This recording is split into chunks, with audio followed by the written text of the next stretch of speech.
Gracias, buenas tardes. Una pregunta ya muy rápidamente. Dos preguntas al representante del Concello por otra función pública. Su organización, señor Villa, lleva tiempo denunciando la vulneración de la normativa de personal por parte de la Administración del Principado de Asturias. ¿Qué actuaciones consideran desde su colectivo como prioritarias para normalizar estas políticas de personal? Javier Álvarez Villa, Concello por otra función pública en Asturias. Bueno, pues mire, básicamente se trata de una cuestión de voluntad política, más que de legalidad. La solución pasa fundamentalmente porque quien gobierne renuncie a utilizar el empleo público como una especie de botín al servicio de los intereses del partido gobernante, ¿no? No ya solo, aunque sí también en cuanto al acceso al empleo público de gente afín al partido gobernante, sino fundamentalmente en cuanto a la instrumentalización del empleo público para articular políticas clientelistas en la gestión y en la distribución de los fondos públicos.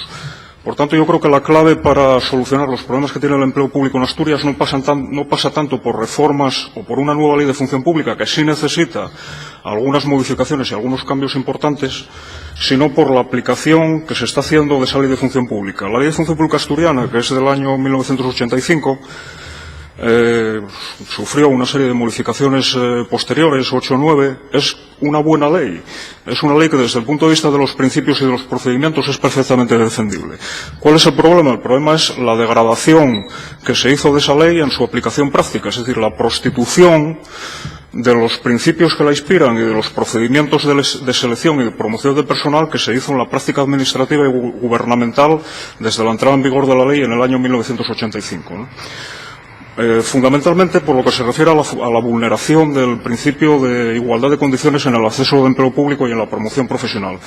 Porque aquí, en términos estrictamente democráticos, de lo que estamos hablando es de la confrontación entre los privilegios de una minoría y los derechos fundamentales de una mayoría de ciudadanos y ciudadanas que quieren acceder al empleo público en condiciones de igualdad, mérito y capacidad. Y eso es lo que tenemos que defender, los derechos de una mayoría frente a los privilegios de una minoría, ¿no? Porque realmente, desde mi punto de vista, el clientelismo laboral en sus diferentes facetas, el enchufismo, el nepotismo, o como queramos llamarlo, me parece la más deleznable de las modalidades de corrupción pública.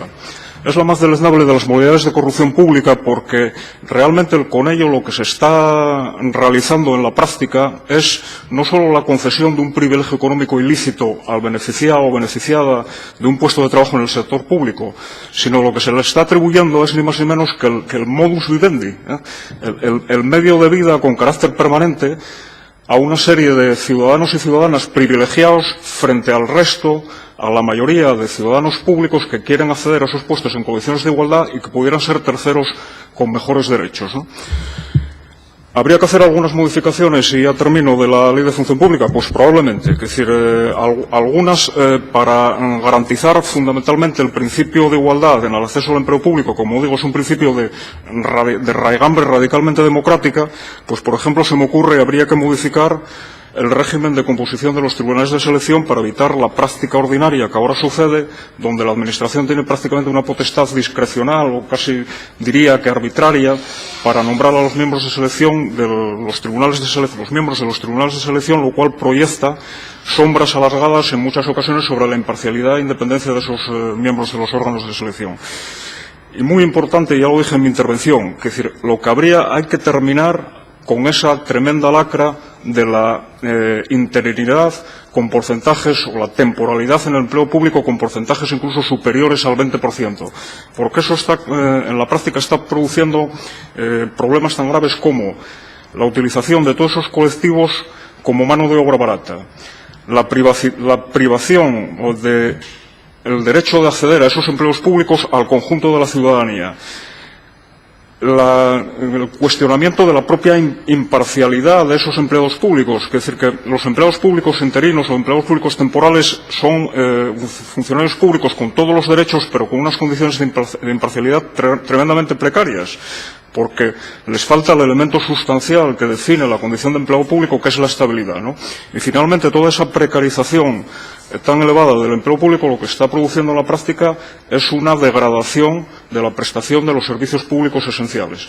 Por todas estas razones, la necesidad de hacer ofertas de empleo público amplias, que este año, por cierto, la Ley de Presupuestos del Estado posibilitaba una oferta de empleo, la aprobación de una oferta de empleo público mucho más amplia que la que aprobó el Principado de Asturias, porque los supuestos tasados que prevé la Ley de Presupuestos Generales del Estado con carácter básico permitían, aunque fueran conceptos jurídicos indeterminados, una aplicación mucho más generosa del volumen de empleos públicos que se sometían que fueran aprobados dentro de la oferta de empleo público. Es decir, hay que ir por ahí, es decir, hay que reducir esa tasa tan elevada de empleo público precario que está condicionando decisivamente no solo derechos fundamentales de los ciudadanos, sino que los está empeorando gravísimamente la calidad en la prestación de los servicios públicos.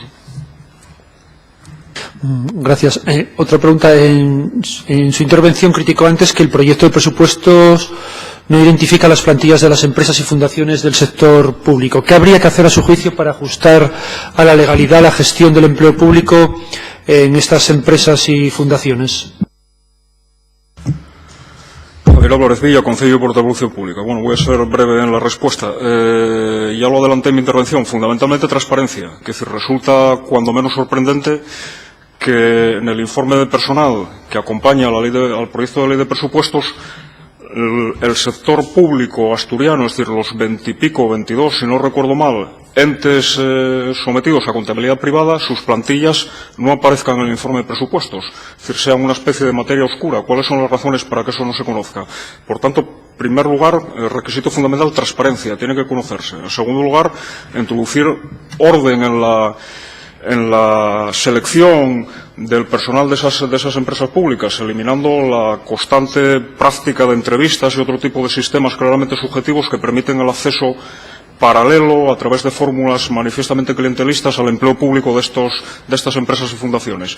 Y en tercer y último lugar, yo creo que en lo que no se puede es defender una especie de amnistía laboral para los trabajadores y trabajadoras públicas que han accedido a estos entes privados dependientes de los públicos a través de procedimientos irregulares. En todo caso, serán trabajadores indefinidos, como reconoce la jurisprudencia del Tribunal Supremo, pero son indefinidos no fijos y, por tanto, todos esos empleos tienen que salir a convocatoria pública en condiciones de igualdad y mérito y capacidad. Enlazando con lo que decía antes, para que los privilegios de unos pocos no se impongan sobre los derechos fundamentales de la mayoría de los ciudadanos y ciudadanas de Asturias que quieren acceder a esos puestos en condiciones de igualdad.